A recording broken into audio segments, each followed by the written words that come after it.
Okay, Tayed bochrim is a story that I've heard a while ago, and I think it's a story that's known. It's not a special story, but I think it sums up a very important idea of davening. There's in Montreal, there's a professor by the name of Dr. Yaakov Brouwer. I believe his name is Dr. Brouwer. He's a professor, used to be a professor at McGill University. Some of you may know him, some of you may even be related to him. And he tells a story that how whenever he used to go to New York back in those days, before he flew back to Montreal, before his flight, as many Chassidim would do, they would try to chaper in a mincha by the Rebbe, daven mincha, and then go from there to the airport. And he would usually organize his flights to work out in a way that he had enough time. But one day he works it out, and it was a little tight, which means that he has to go to mincha and be ready to leave right after that. The Rebbe davens mincha at 3:15. He has to be in the car by 3:45 to make it to his flight. And he's, I guess, an anxious person. So he's all packed up. And in his mind, he's thinking the worst. The car, because he goes to Chassidish car service on Kingston Avenue or whatever, hires the guy, and he's already convinced the guy's going to come late. And he's already nervous. Comes to the Rebbe. The Rebbe always was on time at 3:15. But punkt today, the Rebbe is late. 3:16, 3:17, 18, 3:20, the Rebbe walks in. And now he's already very, very stressed. The Rebbe's minions, he starts davening, but of course, unfortunately, the Nefesh Habahamis is a big animal, and he can't concentrate. His mind is already on the flight.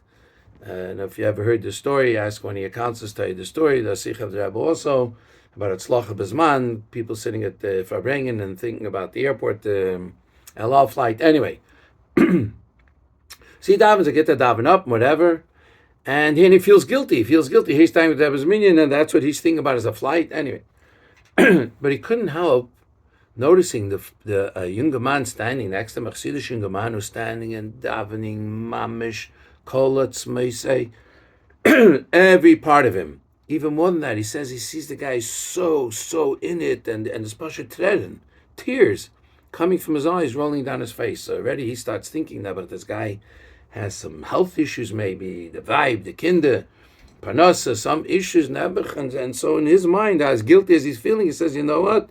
I'm davening for him also, whatever he needs. Give him also what he needs, and he should have it for shleima. Good. Davening ends. He goes running home in Chazova. He goes running home. And he's packed, standing by the door, ready to go, 3:41. We'll pick a number. And he's already convinced the guy's not showing up on time, right? This is cars, 3:40, 3:45, this Alter Tennenbaum station wagon comes pulling down the street, right on time. The guy's there, opens the door for him, gets in. What a surprise, the guy's there on time. What's the biggest surprise? Who's the driver of this station wagon? Who's his car service driver? This Chassidish man, this guy that was standing next to him, and davening with the treden. And once he realizes that, he thinks to himself, okay, he doesn't want to ask the guy, but the guy is singing some Chassidish niggin, the guy is humming a melody, so all's good. He feels a little guilty, so he asks the guy, by the way, is everything okay? Baruch Hashem, the vibe, get everything amazing. It turns out, I think his wife was even expecting, he's preparing for a kid, everything is perfect, Baruch Hashem, Baruch Hashem, Baruch Hashem. And suddenly he realized, this guy had no tzaris. This guy wasn't there with any specific bakasha asking the Rebbeinu Shalom. This is how this guy davens mincha on a mitvach on a regular day. He's standing by the Rebbe's minyan. He's totally into it, and he's davening, and he's focusing. He's there 100%. And that's when he realized what an inspiration v'midav davenen.